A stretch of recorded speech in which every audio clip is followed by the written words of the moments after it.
Olá! Bem, pessoal, vamos continuar nossas resoluções de lista de exercícios da disciplina de Lógica Matemática. E agora a gente vai entrar na parte de Lógica de Predicados. A nossa lista que nós vamos trabalhar agora, ela se refere à aula de Introdução à Lógica de Predicados, na qual são abordados conceitos fundamentais para que você possa compreender bem esse sistema lógico. Passemos então para a lista.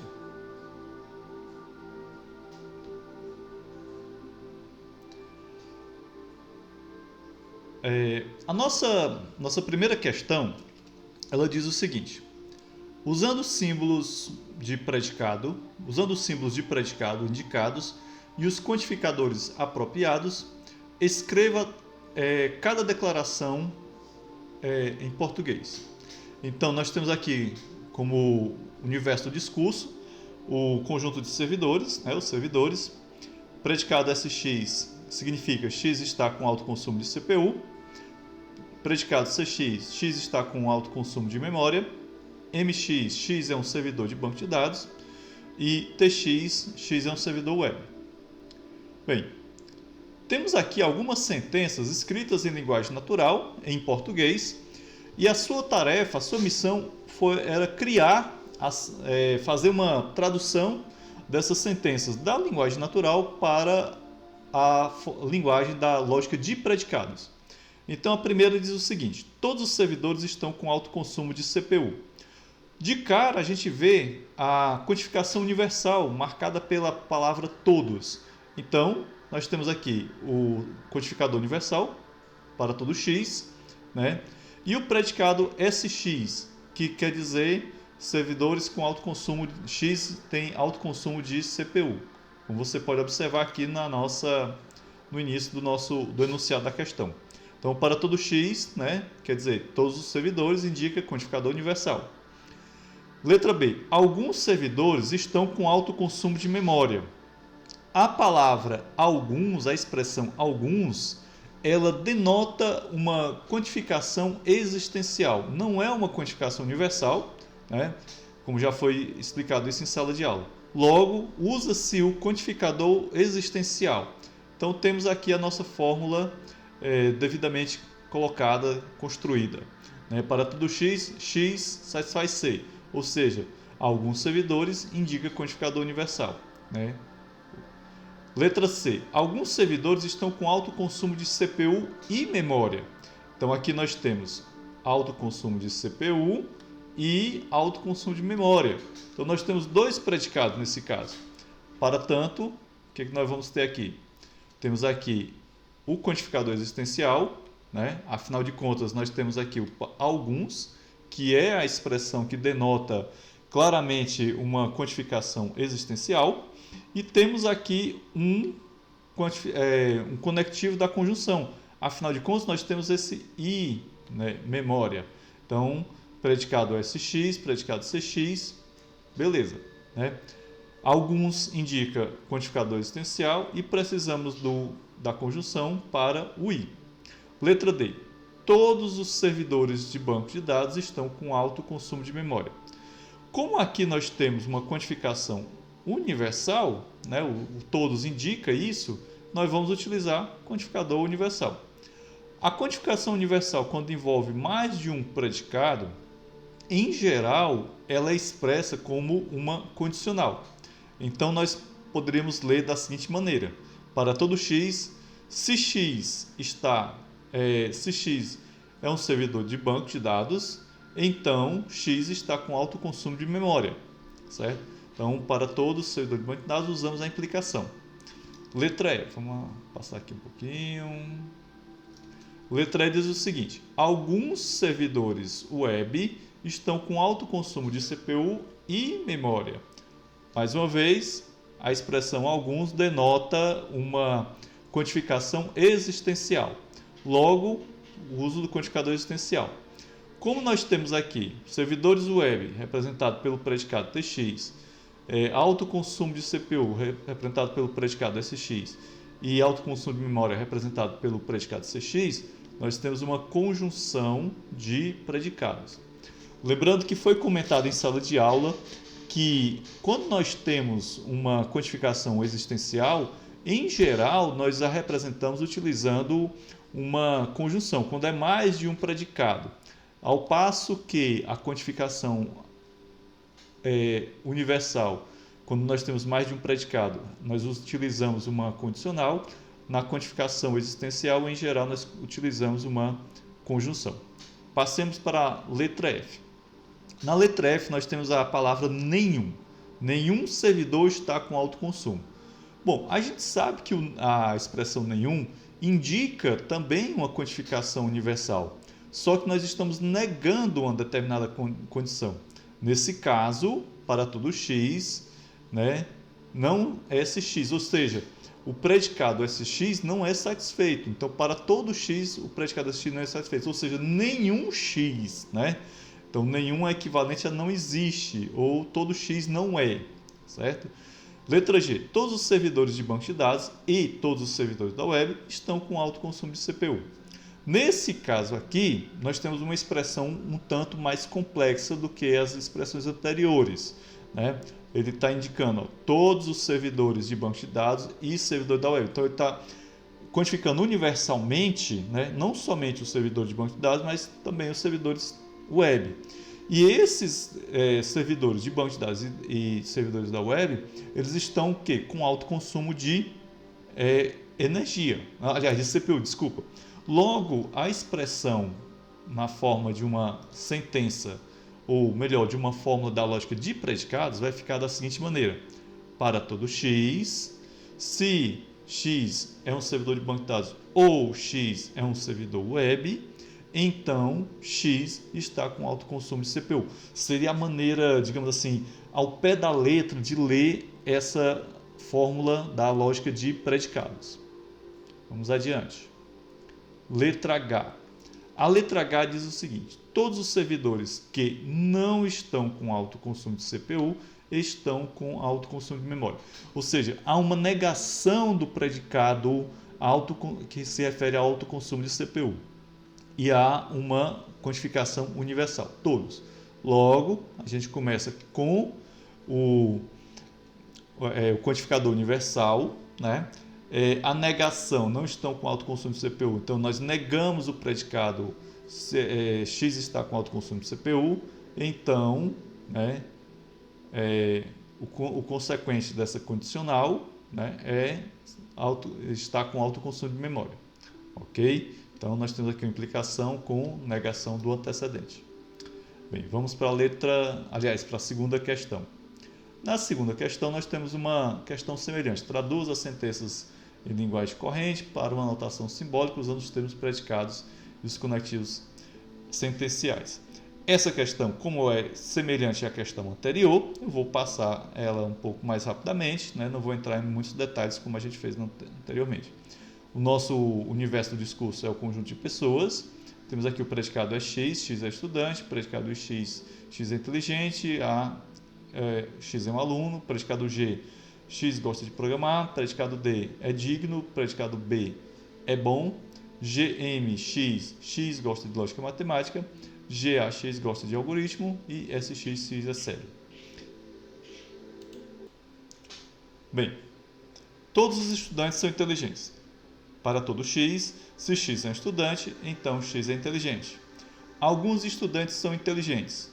Existe x, tal que x é um estudante e x é inteligente. Seria a maneira, vamos dizer assim, literal de ler a sentença da lógica de predicados.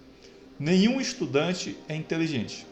Então, como foi dito na questão anterior, né, o nenhum tem um sentido de quantificação universal, seja, para todo x, se x é um estudante, então x não é inteligente, certo?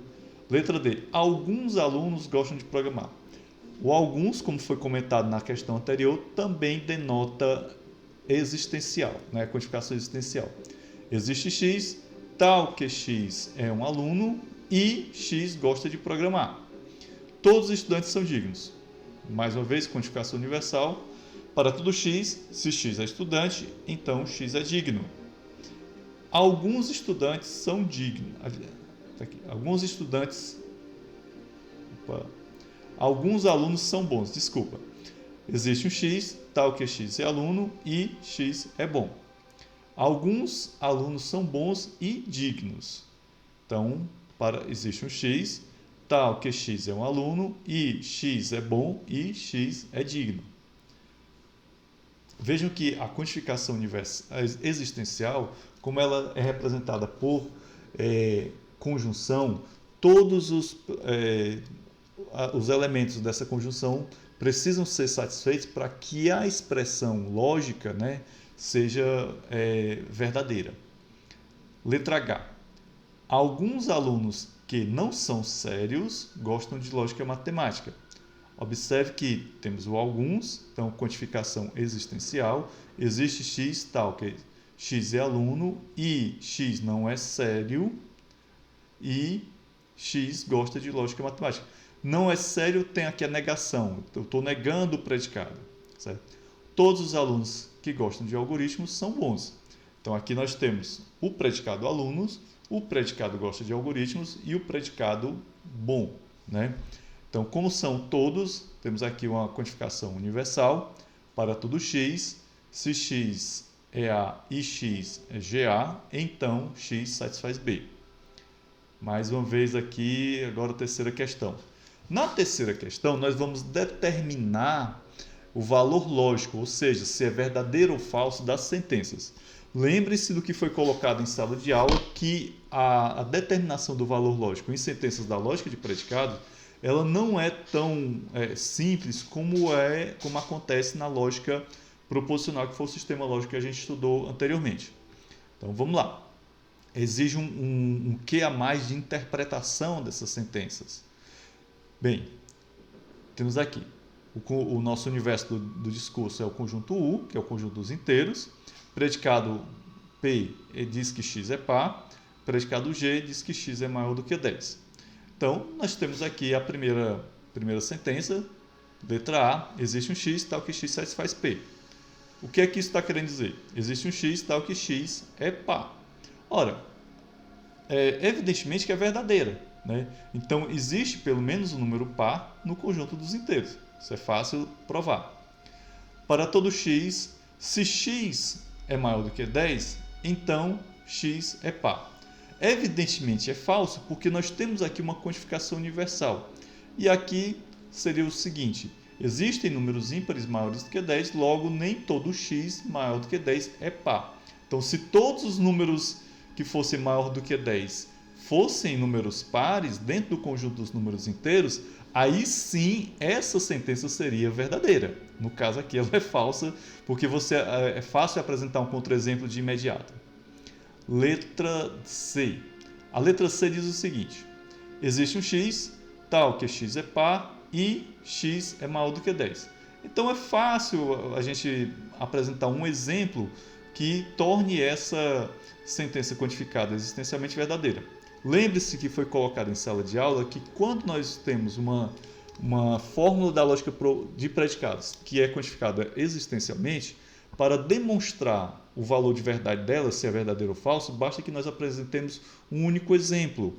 Ao contrário das fórmulas codificadas universalmente, que tem que valer para todo o universo do discurso. É muito mais complexo você demonstrar o valor de verdade de uma fórmula quantificada universalmente do que de uma fórmula quantificada existencialmente.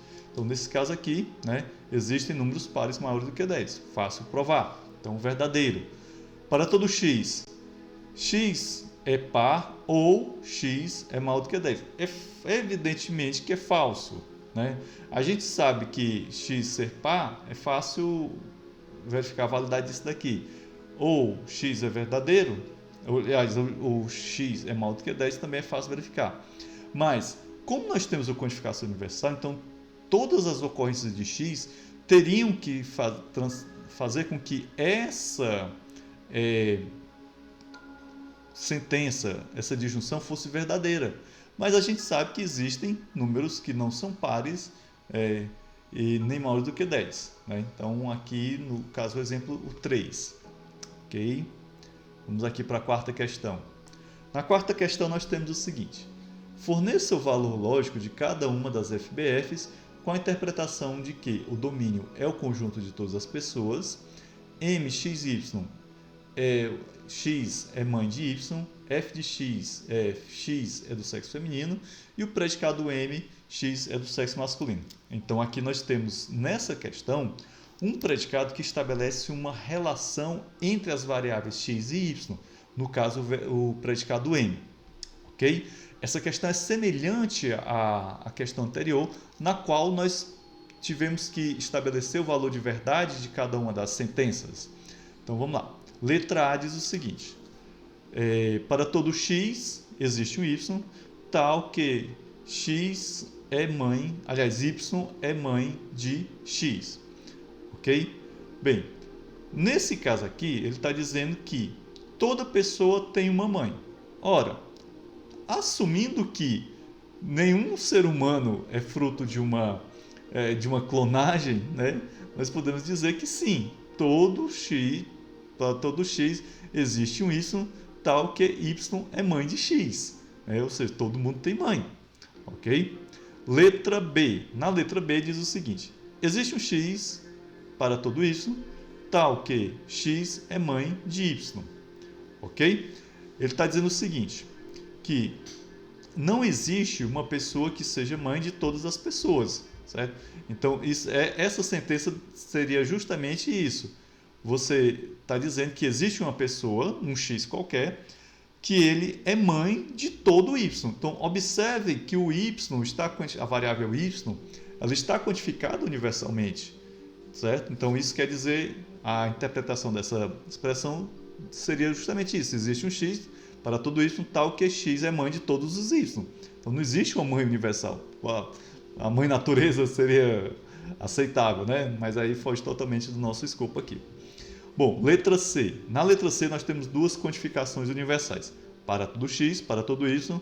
Se x é mãe de y, então y é do sexo masculino, né? Então o predicado M, né, com apenas um parâmetro é do sexo masculino. Bem, nesse caso aqui diz o seguinte: nem toda ele é falso, né? Porque nem toda pessoa que tem uma mãe é do sexo masculino. Aqui ele estaria dizendo o seguinte, que para todo x, para todo y, né, se x é mãe de y, então esse y é do sexo masculino. Era como se todas as pessoas que tivessem mãe, todas elas fossem do sexo masculino. Mas a gente sabe que é fácil apresentar um contra-exemplo com relação a isso. Certo? Vamos aqui para a letra D. Na letra D nós temos o seguinte: existe um x, existe um y, tal que x é mãe de y e y é do sexo masculino. Então aqui nós temos o seguinte: nós temos que uma pessoa, existe um elemento x, existe um elemento y, tal que esse x é mãe do elemento y e esse y é do sexo masculino, certo? Bem, aqui eu tinha colocado como falso, mas espera aí, deixa eu pensar aqui um pouquinho. Então, nesse caso aqui, a sentença ela é verdadeira. Eu acabei me confundindo aqui. Aqui é verdadeiro. Por quê? Porque quem é do sexo masculino é o y. O x é mãe do y. Eu tinha colocado aqui que uma pessoa não pode ser mãe do sexo masculino. Se esse y aqui fosse o x, aí tudo bem. Nesse caso aqui não existe uma mãe do sexo masculino. Todas as mães são do sexo feminino, né? Mas aqui é verdadeiro, né? E aqui é perfeitamente possível alguém ser mãe e ter um filho do sexo masculino, ok? Letra E. Existe o x para todo y, tal que se x é mãe de y, então y é do sexo feminino, certo? Bom, aqui ele está dizendo que é falso, né? Nesse caso aqui, ele está dizendo assim: não existe uma mãe cujos filhos sejam todos do sexo feminino, certo? Então aqui a gente está dizendo que todas as variáveis y, né? Toda mãe de y vai ter filhos do sexo feminino. Então, claramente falso, certo? Bem, continuemos aqui. Quinta questão. Usando os símbolos de predicado, indicados e quantificadores apropriados, escreva cada declaração em português como uma representação matemática. Então, nós temos aqui o conjunto do universo, os sistemas operacionais, né? O predicado LX é Linux, o predicado WY é Windows e o predicado MXY, X é mais robusto que Y. Então, aqui nós temos um predicado que estabelece uma relação entre duas variáveis, né? Bom, aqui nós vamos, mais uma vez, pegar uma sentença que está escrita em linguagem natural e traduzir ela para a linguagem da lógica de predicados. Então, essa sentença, todos os sistemas operacionais Linux são mais robustos que todos os sistemas operacionais Windows. Observe que nós temos duas quantificações universais, todos Windows, todos os Linux. Então, lógica evidente, para todo X, para todo Y. Se X é Linux e Y é Windows, então X é mais robusto do que Y. Certo? Seria essa a leitura dessa fórmula da lógica de predicados.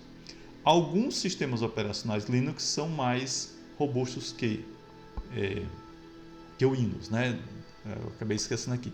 Alguns, quantificação existencial, certo? Existe X, tá ok. Se não, né? X é Linux e existe um Y, tá ok. Y é o Windows e o Linux é mais robusto que o Windows. Ok? Letra C. Todos os sistemas operacionais Linux são mais robustos que alguns sistemas operacionais Windows. Temos aqui alguns, temos todos. Logo, nós vamos ter dois quantificadores envolvidos nessa nossa questão. Logo, nós temos para todo X. Se X é Linux, então existe um Y, tá ok. O Y é o Windows e o X é mais robusto que o Windows. Ou seja, todo Linux é mais robusto que algum Windows. Alguns sistemas operacionais Linux são mais robustos que alguns sistemas operacionais Windows. Logo, duas quantificações existenciais, alguns Linux e alguns Windows, e nós temos uma sentença escrita como uma conjunção. Então, acho que já ficou muito fácil para vocês perceberem que toda vez que a gente está lidando com quantificação universal, nós trabalhamos com condicionais e quando nós estamos trabalhando com quantificações existenciais, nós trabalhamos com conjunções. Passemos agora para a sexta questão. Na sexta questão, temos uma questão semelhante à anterior, então dessa vez eu também vou passar bem rapidinho por ela. Usando os símbolos de predicados indicados e quantificadores apropriados, escreva cada declaração em português com uma fórmula bem formada predicada.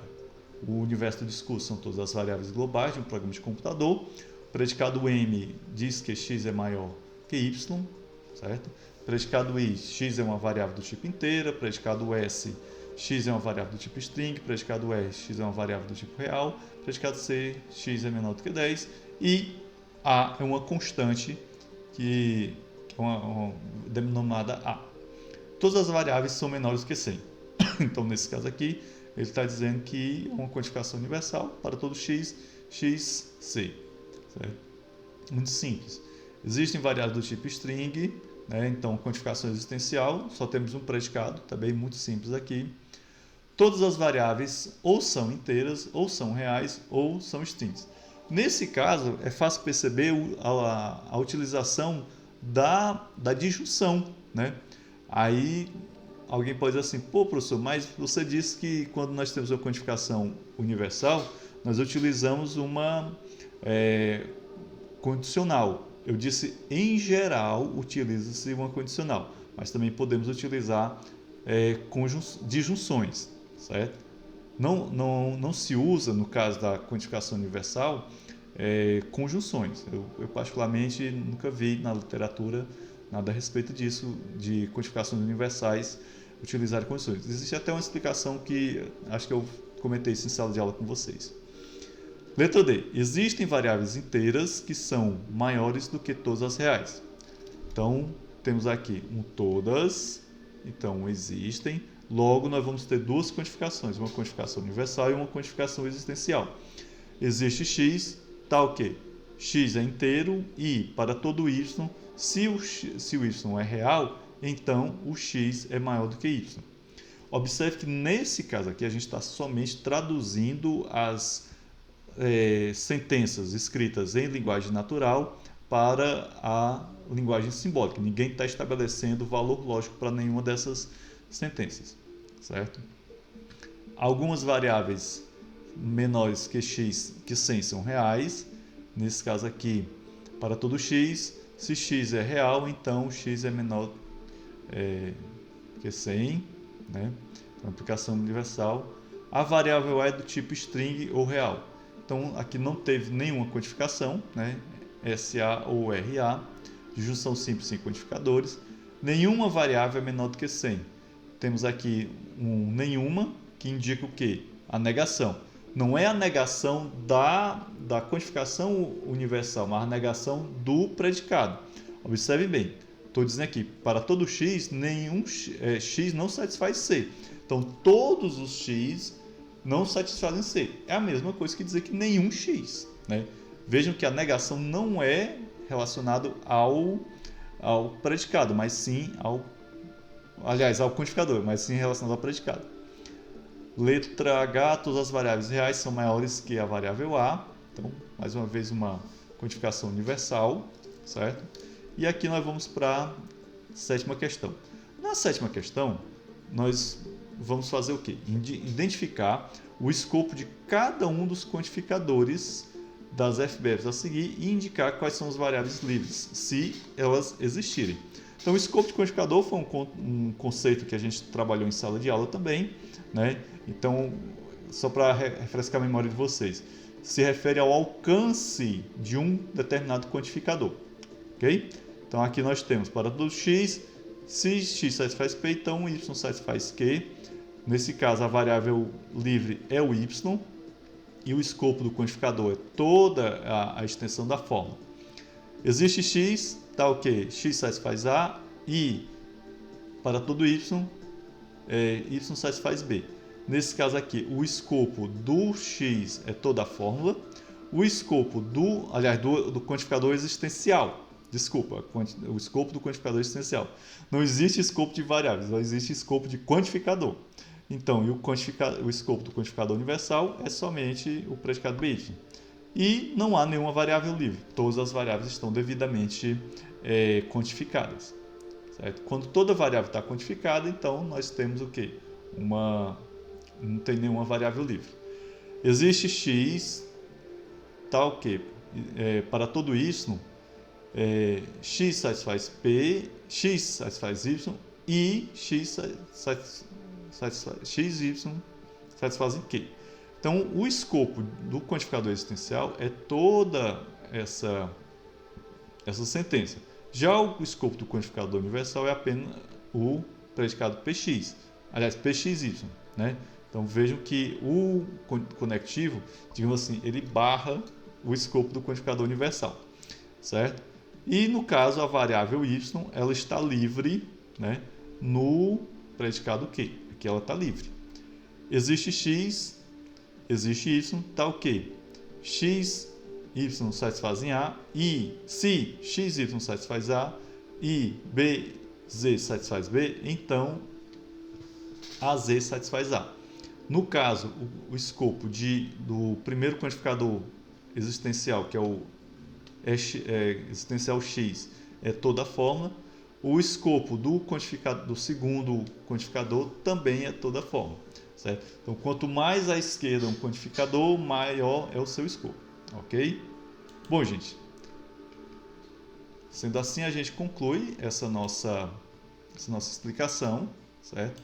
E aí vamos tentar entender aqui qual é a importância desse conteúdo para os estudantes de ciência da computação. Bom, a lógica de predicados ela é um componente fundamental na formação de cientistas da computação. E essa lista de exercícios ela aborda aspectos cruciais que conectam diretamente, né, com diversas áreas da computação. Então, vamos aqui alguns tópicos para a gente contextualizar bem. Primeiro, fundamentos de programação. A lógica de predicados ela fornece as bases para entender programação declarativa e linguagens como Prolog. O raciocínio lógico desenvolvido ajuda na construção de estruturas condicionais complexas em qualquer linguagem de programação. A compreensão dos quantificadores universal e existencial se relaciona diretamente com loops e interações em programação. 2. Banco de dados. A primeira questão dessa lista, por exemplo, que trabalha com servidores e consumo de recursos, ela conecta diretamente com queries SQL. A lógica de predicados ela é a base da álgebra relacional, que é fundamental em bancos de dados. O uso de quantificadores ele é essencial para entender consultas aninhadas em SQL. 3. A verificação e validação de software. A formalização de requisitos de software frequentemente utiliza a lógica de predicados. Testes de software dependem de uma compreensão sólida da lógica para definir casos de teste. Métodos formais de verificação de programas são baseados em lógica de predicados. Inteligência artificial, item 4. A lógica de predicados ela é fundamental para sistemas especialistas. O raciocínio automatizado em inteligência artificial frequentemente utiliza lógica de primeira ordem. Machine learning simbólico e sistemas de inferência também dependem desses conceitos. Item 5. O desenvolvimento de habilidades essenciais.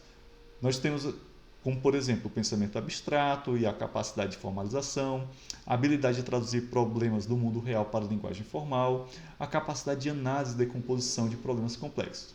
6. Aplicações práticas. A primeira questão, que já foi mencionada, que trata de servidores e recursos computacionais, ela relaciona-se com a administração de sistemas. A questão 5, comparando sistemas operacionais, conecta-se com o conceito de sistemas operacionais. Enquanto que a questão 6, sobre variáveis globais, liga-se diretamente à programação. Item 7. Competências profissionais. O desenvolvimento de pensamento lógico-matemático é necessário para a resolução de problemas, a capacidade de expressão formal e precisa é essencial para a documentação técnica e a habilidade de análise sistemática ela é crucial para a debugização e otimização. E aí nós temos também o contexto de interdisciplinaridade. Esse conteúdo ele faz conexão com teoria da computação, que é base para compiladores, fundamento de engenharia de software, suporte para matemática discreta, Além do mais, tem a questão do desenvolvimento cognitivo, aprimoramento de raciocínio lógico, já foi bastante comentado, desenvolvimento da capacidade de abstração, a melhoria na habilidade de resolver problemas complexos e o fortalecimento do pensamento sistemático. Também serve como preparação para disciplinas avançadas, como base para a teoria de compiladores, fundamento da teoria da computação, suporte de inteligência artificial e preparação para métodos formais. Com relação ao mercado de trabalho, eu poderia destacar que esse tipo de exercício ele melhora a sua capacidade de análise lógica, que é crucial em debug, a formalização auxilia na especificação de sistemas e o raciocínio estruturado ele ajuda na resolução de problemas complexos, que são habilidades analíticas muito valorizadas em processos seletivos. Além do mais, nós temos o desenvolvimento de soft skills, precisão na comunicação, capacidade de argumentação lógica, atenção aos detalhes e o pensamento estruturado. Logo, essa lista de exercício ela não apenas desenvolve habilidades técnicas específicas, mas também contribui para a formação holística do cientista da computação. As competências desenvolvidas aqui serão utilizadas ao longo de toda a carreira profissional, seja na academia, seja na indústria. A abordagem progressiva desses exercícios, começando com traduções simples e avançando para análises mais complexas, permite que vocês, estudantes, construa uma base sólida e desenvolva confiança no manejo desses conceitos fundamentais. Isso é particularmente importante no primeiro período do curso, quando os alunos estão começando a desenvolver o pensamento computacional. Dessa forma, nós encerramos por aqui essa resolução e até a próxima. Até mais!